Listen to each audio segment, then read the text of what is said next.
որը հայ ազգի ինքնության հզոր խորհրդանիշն է։ Այսօր, երբ այս իշխանության կողմից Արարատի հայկական լինելն է դրվում կասկածի տակ, դուք ինչպես եք վերաբերվում այդ արժեքների հարցականացմանը։ Անկեղծ ասած, իշխանականների կարծիք ինձ քիչ է հետաքրքրում։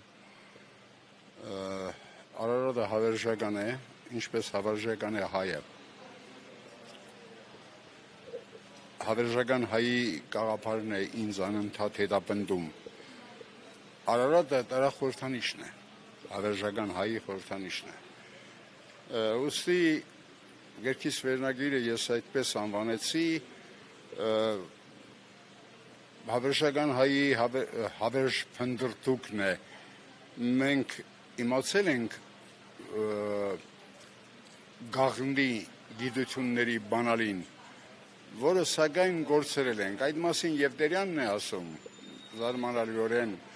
Տերանից բացի Գյորգի Գյուրջիևն է ասում։ Բառացիորեն ասում է, մենք գործերել ենք մեր հնագույն գիտելիքների բանալին։ Եվ այդ բանալին պիտի գտնել, որպեսզի, այսպես ասած, մեր ճամփան բացվի։ Երբ որ գար ժամանակ, մենք աշխարհ էինք ղեկավարում մեր քաղաքակրթությամբ եւ մեր քաղաքակրթությունը Եվրոպաներում եւ Արևելքում տարածելով։ Խոսքը նաեւ հնդեվրոպական լեզվի մասին է անշուշտ։ Հավերժական հայի խնդիրն է, իսկ Արարատը հավերժական հայի խորհրդանիշն է։ Ես իմ գրքի մեջ ներողություն եմ խնդրում։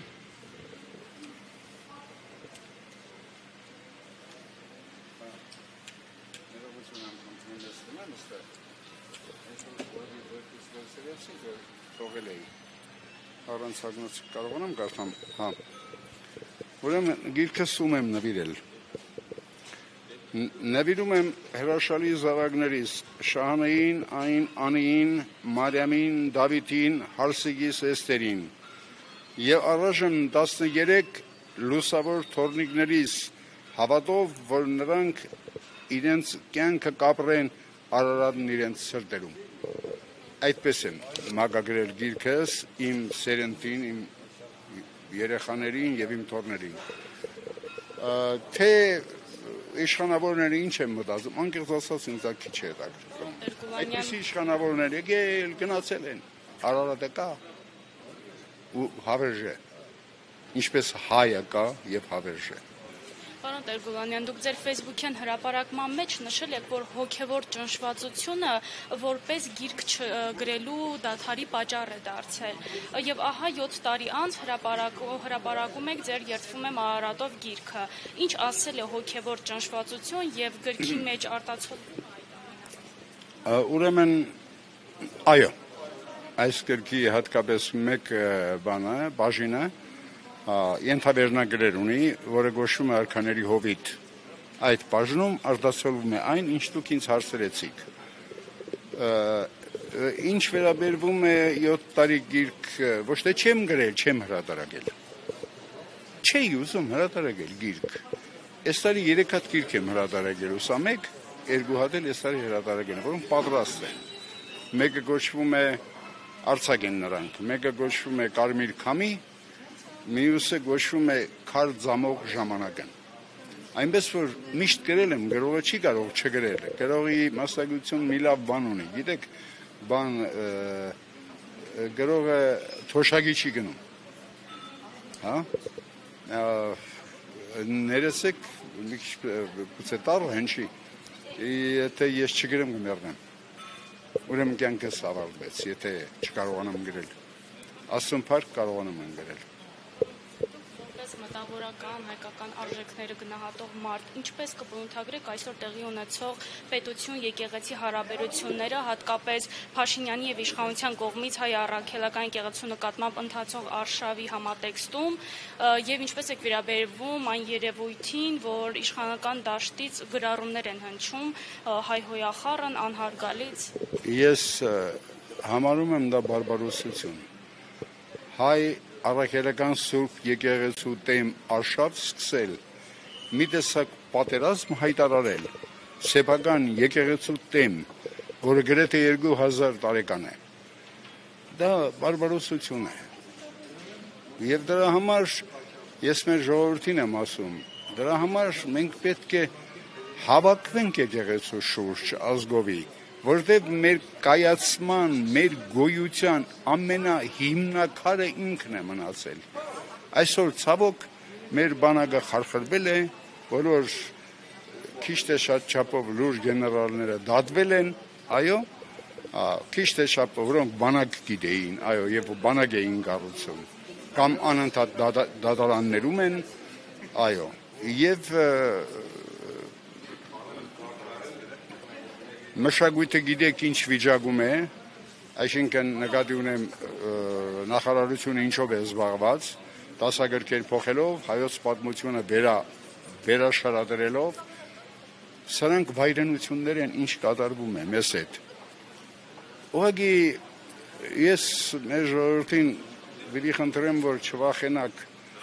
տեր կակնեք ձեր ունեցածին, դուք ձեր տանն եք տեր կակնում, դուք ձեր օջախին, դուք ձեր երեխեքին եք տեր կակնում, ձեր զավակներին եք տեր կակնում դուք, ձեր զավակները ձեր ձեռքից տանում են։ Սա է խնդիրը, հա? Սա է խնդիրը, ու այնպես որ ես ուրիշ բառ չեմ կարող ասեմ բացի բարբարոսությունից։ Եվ կրկնում եմ, հայոց պատմության մեջ գրեթե երբեք չի եղել, որ պետությունը գրեթե երբեք, բայց Բաբ Թագավորի ժամանակ, մի կարճ ժամանակ ինչ-որ այդպիսի բռնկում է պես, ընդ որում Բաբ Թագավորի իդեան էր դա, երբևիցե չի եղել, որ հայ մարդը դուրս գա սեփական եկեղեցու դեմ, չի եղել այդպիսի բան, եւ Բաբ Թագավորի առանձնել ուրիշ մի բան չէր, նա եկեղեցին չէր մերժում, ընդամենն ասում էր, թե եկեղեցու ունեցվածքը շատ է, պիտի կրժատել, դա էր իրեն ասածը ընդամենը, այնպես որ չի եղել մեր պատմության գրեթե 2000 տարվա մեր եկեղեցի հետ առանց մեր ժողովրդի առնչության պատմության մեջ չի եղել այդպիսի բան, սա առաջի դեպքն է եւ ինձ համար անհասկանալի է սա, ինչի մասին է խոսքը,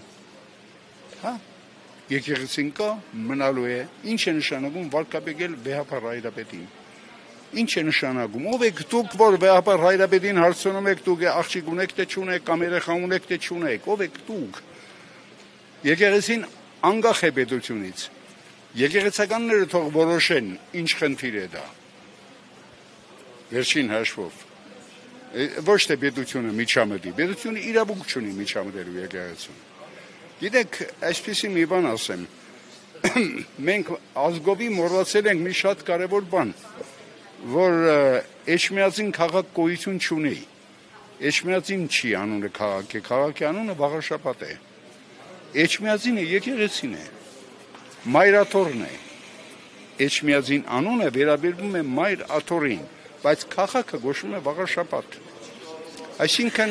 մի տեսակ Վատիկանի պես մի բան է մեր եկեղեցին, անկախ իր անունով,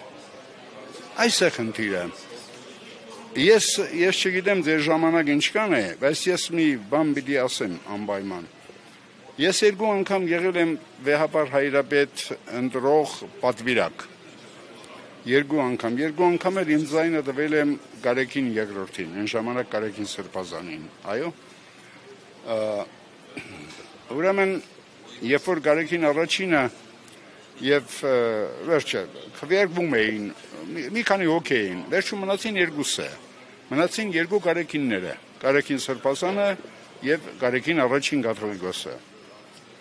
ողորմի իրեն,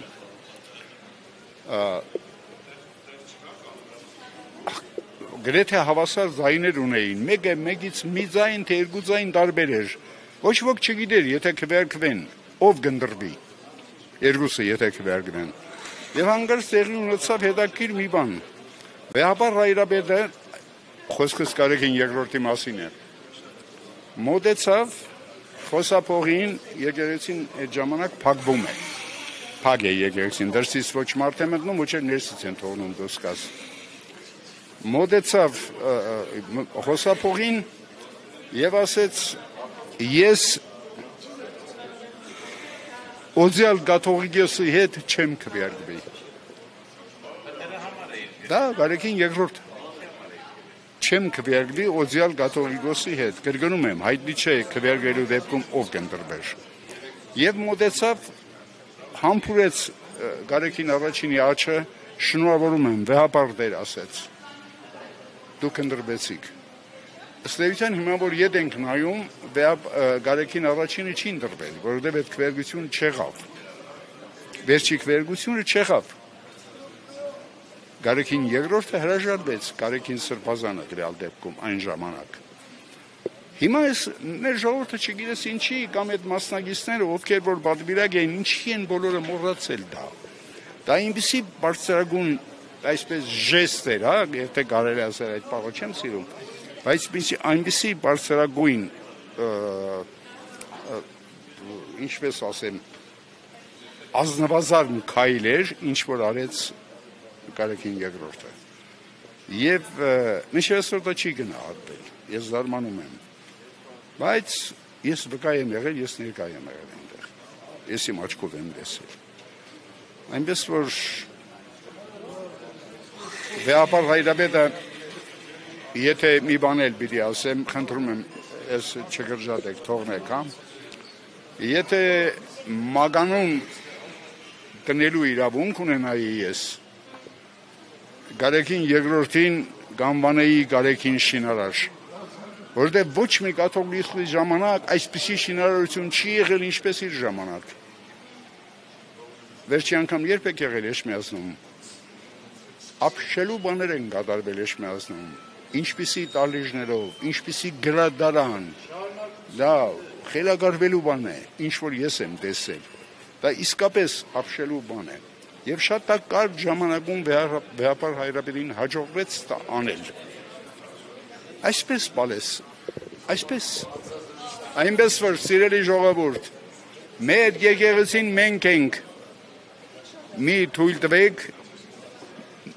մեր եկեղեցին մեր տերն է, մեր եկեղեցին նաև մեր երեխան, ոչ